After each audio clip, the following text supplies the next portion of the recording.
चलो, website optimisation. मैं हूँ मोहम्मद पारमल और अभी का जो यूट्यूब का वीडियो है उसमें हम देखने वाले हैं what a search engine can not see. हमने प्रीवियस वीडियो में सर्च इंजन आखिर कौन सी इन्फॉर्मेशन देख पाता है वो ऑलरेडी हमने डिस्कस कर दिया था। तो आज के वीडियो में हम वो देखने वाले हैं कि सर्च इंजन कौन सी इन्फॉर्मेशन को देख नहीं पाता है। सबसे पहले तो यहाँ पे कौन सी चीज़ वो देख पाता है उसे क्विकली हम रिफर कर देते हैं। मतलब सर्च इंजन को प्योर क्लीन HTML ही पसंद आता है। उसमें से वो पेज का सबसे पहले का जो टाइटल होता है वो रीड करता है। सेकेंडली वो मेटा डिस्क्रिप्शन जो होता है वो कभी कंसीडर नहीं करता है।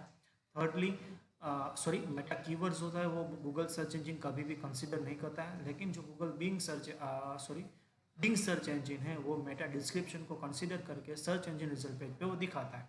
सेकेंडली आपका इमेज का जो अल्टरनेट टेक्स्ट होता है वो आपको कंसीडर करने का रहता है। मतलब वो सही से प्रॉपरली लिखो। साथ में जो आप इमेज अपलोड करते हो उसको भी प्रॉपरली रीनेम करके रखो।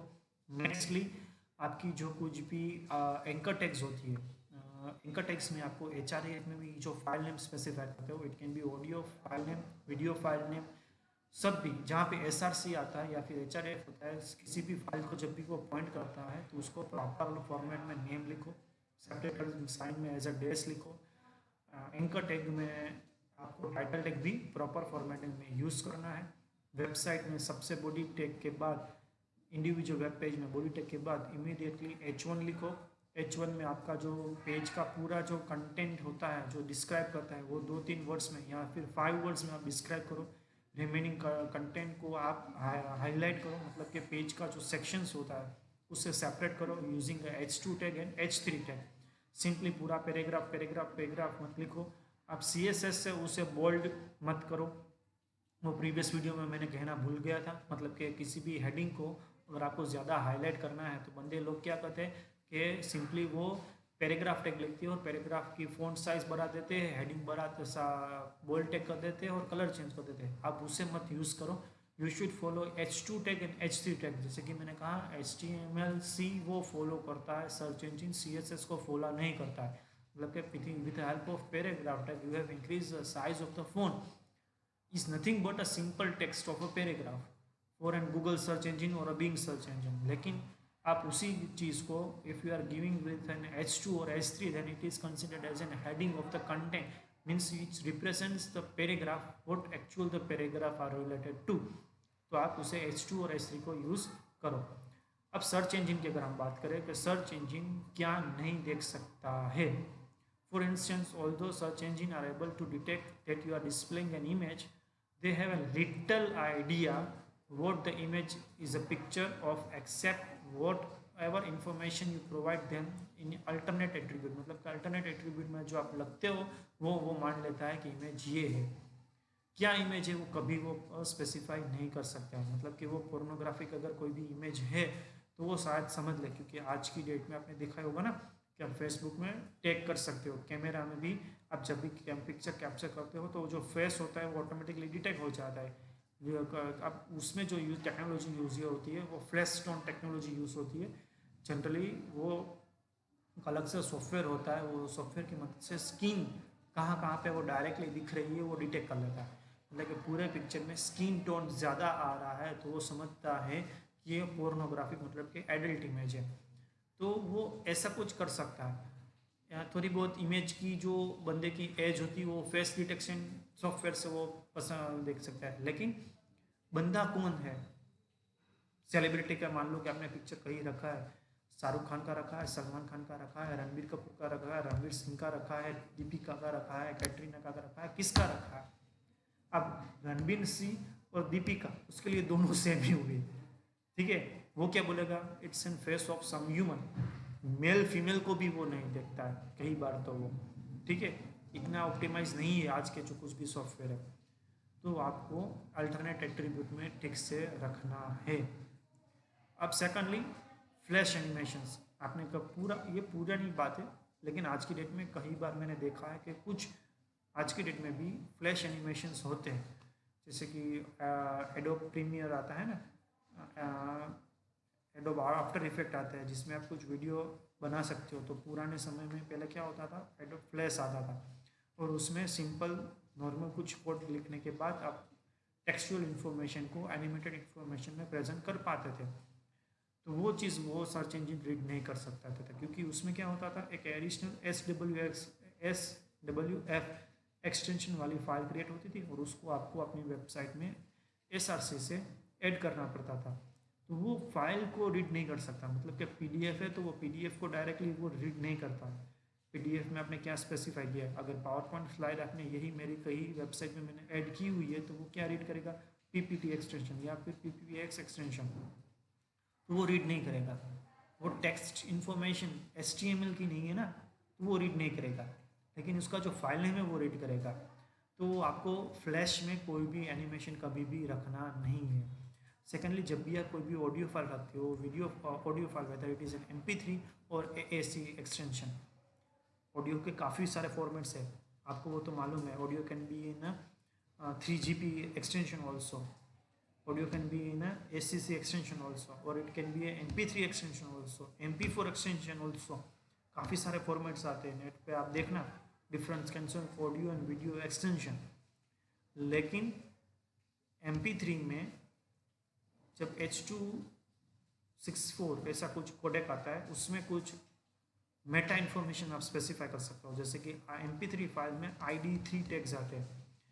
इंटरनेट पे ID3 टैग एडिटर ऐसे कुछ सॉफ्टवेयर आते हैं जहाँ पे आपको ऑडियो फाइल सिलेक्ट करके कुछ एडिशनल इन्फॉर्मेशन आप प्रोवाइड कर सकते हो, जैसे कि इमेज की हमने अल्टरनेट टेक्स्ट स्पेसिफाई की, एंकर टैग की टाइटल एट्रीब्यूट से इन्फॉर्मेशन हमने प्रोवाइड की। इन सेम वे ऑडियो कौन सा है, कौन सा ईयर्स कहाँ है, कौन सा सिंगर है इसमें, कौन सा एल्बम है, कौन सा रॉक म्यूज़िक है, पॉप म्यूज़िक है, क्या है, वो ID3 टैग में आप एडिट कर सकते हो डायरेक्टली। कोई भी MP3 सॉन्ग या फिर MP3 ऑडियो, मतलब कभी जो मैं बोल रहा हूँ उसे सिंपल ऑडियो फॉर्मेट में अगर मेरी वेबसाइट में अगर ऐड करना है तो इसका ऑडियो वीडियो में से डायरेक्टली एक्सट्रैक्ट करने के बाद मैं अपलोड नहीं करूँगा। इसे मैं proper MP3 tag editor net में से डाउनलोड करूँगा, फ्रीवेयर जो आता होगा उसमें प्रॉपर इन्फॉर्मेशन में प्रोवाइड करूँगा, उसका मैं डिस्क्रिप्शन प्रोवाइड करूँगा, बाद में मेरी वेबसाइट पे इसे मैं अपलोड करूँगा।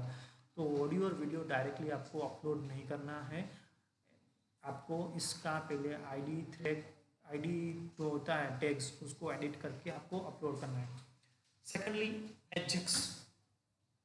आज की डेट में एजेक्स सबसे ज़्यादा यूज होता है और सबसे ज़्यादा दिक्कत वाली चीज़ यही है कि एजेक्स इंफॉर्मेशन सर्च इंजन कभी रीड नहीं कर सकता।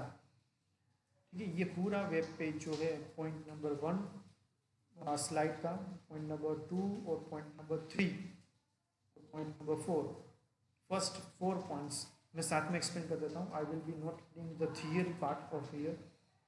अब ये चीज़ क्या होती है, सभी डेवलपर्स के लिए काफ़ी दिक्कत वाली चीज़ हो जाती है ये। अब इसमें क्या होता है कि भाई कोई भी सर्च इंजन पे जब भी वेबसाइट पे आता है कोई भी सर्च इंजन, तो blank available pure HTML read करता है, फर्स्ट अवेलेबल HTML रीड करता है, यूज़र इंटरेक्शन वो कभी नहीं करता है। मतलब कि ये यहाँ पे क्लिक करोगे तो ये कंटेंट ऑटोमेटिकली रिफ्रेश होगा, यहाँ पे क्लिक करोगे तो ये कंटेंट ऑटोमेटिकली बैकग्राउंड में रिफ्रेश होगा। वो आपको एजेक्स को तो थोड़ा बहुत मालूम होगा, एसिंक्रोनस, जावास्क्रिप्ट, XML, तो ज़्यादातर पूरा वेब पेज रिफ्रेश करने की वजह नहीं करता, पूरा वेब पेज रिफ्रेश नहीं करता। It refresh only the part of the web page which save time and energy, मतलब कि सर्वर की जो कुछ भी पावर एनर्जी होगी वो भी बचेगी और सर्वर का जो कुछ भी डेटा ट्रांसफरिंग टाइम होगा वो भी बचेगा, हमारा भी डेटा थोड़ा बहुत इंटरनेट का बचेगा और हमें ज़्यादा क्विकली इन्फॉर्मेशन मिल जाएगी।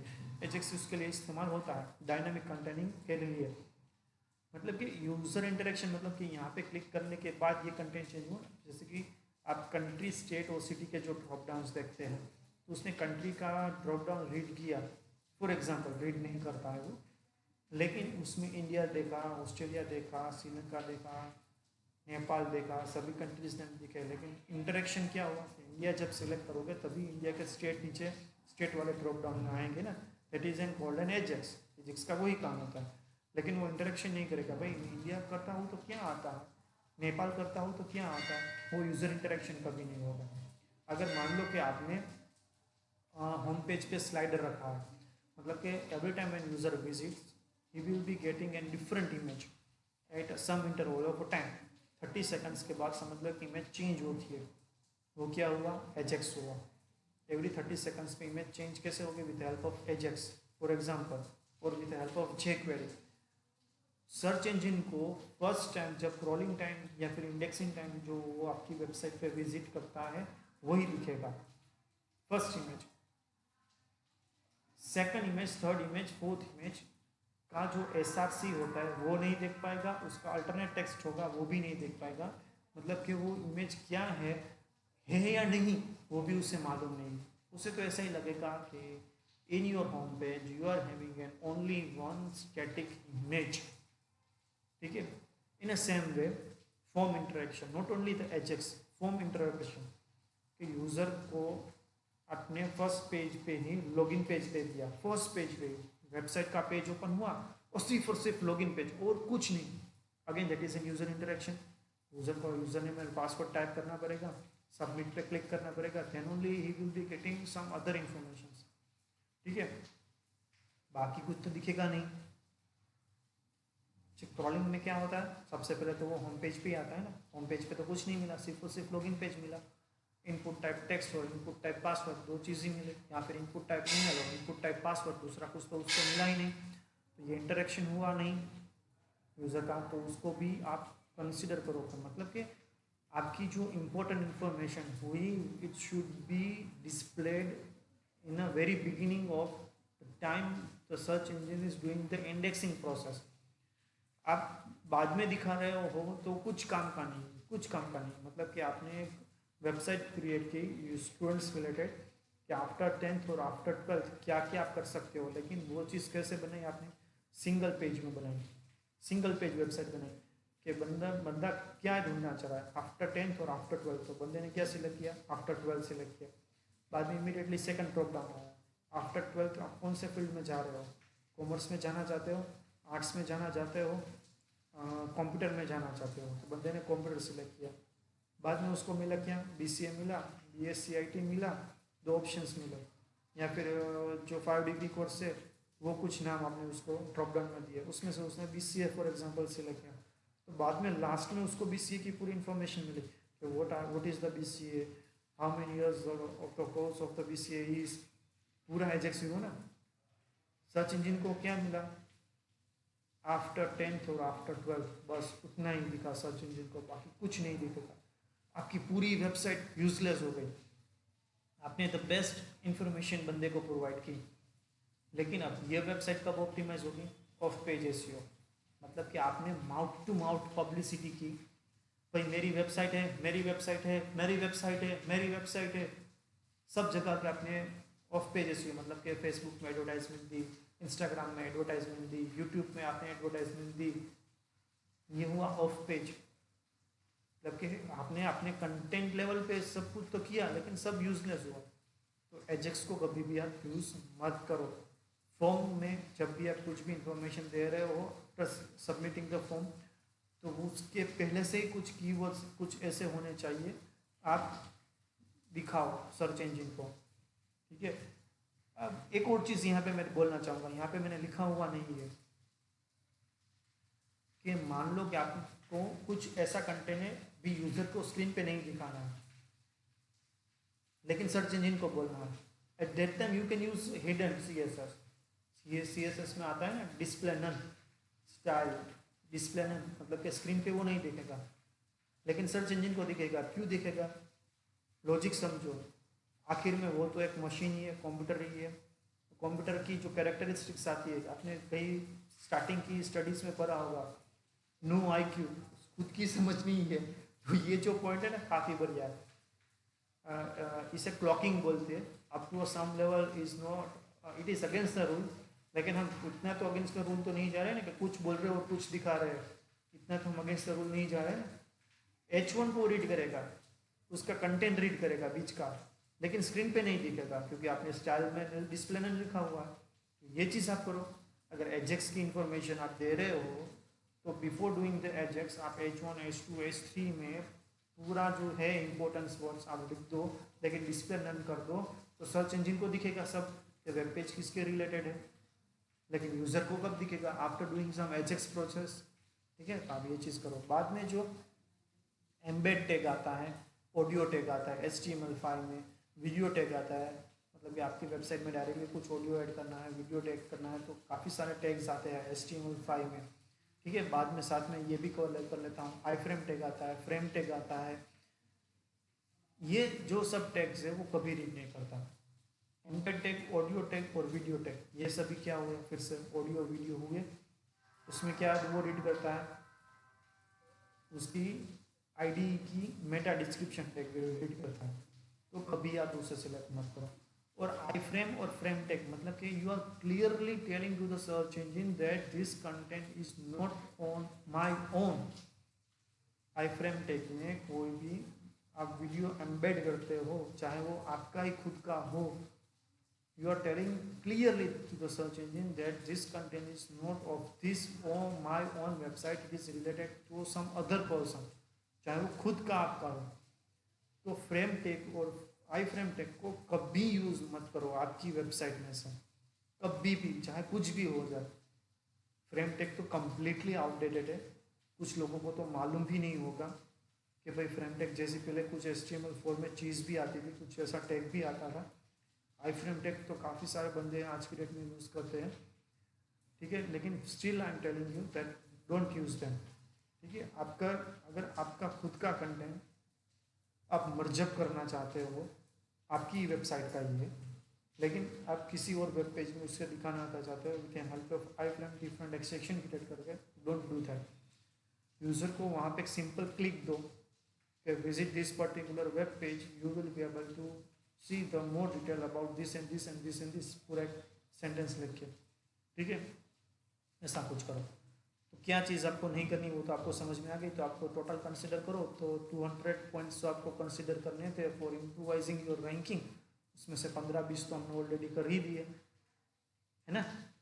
तो आसान है ना ऑप्टिमाइज़ करना, इतना टफ नहीं है वेबसाइट को ऑप्टिमाइज़ करना। It not that hard task but not that easy also. जैसे कि वर्डप्रेस की वेबसाइट अगर डेवलप करनी है तो काफ़ी आसान है, लेकिन फिर भी आपको कुछ बेसिक कंप्यूटर नॉलेज होना चाहिए। ऐसे कुछ बात हुई ना, मतलब कि स्कूटर सीखना है तो इतना टफ नहीं है, लेकिन आसान भी नहीं है ना। कब गियर चेंज करनी है कार के टाइम, कब स्टेयरिंग चेंज करना है, कब ब्रेक लगानी है, ईजी है लेकिन इतना भी हार्ड भी नहीं है, हार्ड भी नहीं है लेकिन इतना भी ईजी नहीं है। वेबसाइट को अगर ऑप्टिमाइज करना है यू कैन डू दैट। ठीक है, तो स्टार्ट कर दो, आप वर्डप्रेस की वेबसाइट बनाने लगो। ठीक है, वर्डप्रेस की पूरी अलग से प्लेलिस्ट चल रही है, उसे आप फॉलो करने लगो। और बस आपको अभी क्या करना है, सब्सक्राइब विद बेल आइकॉन है ना, लाइक बटन करना है। तो यहाँ को वीडियो, आज का जो वीडियो यहाँ पे ही हम एंड करते हैं।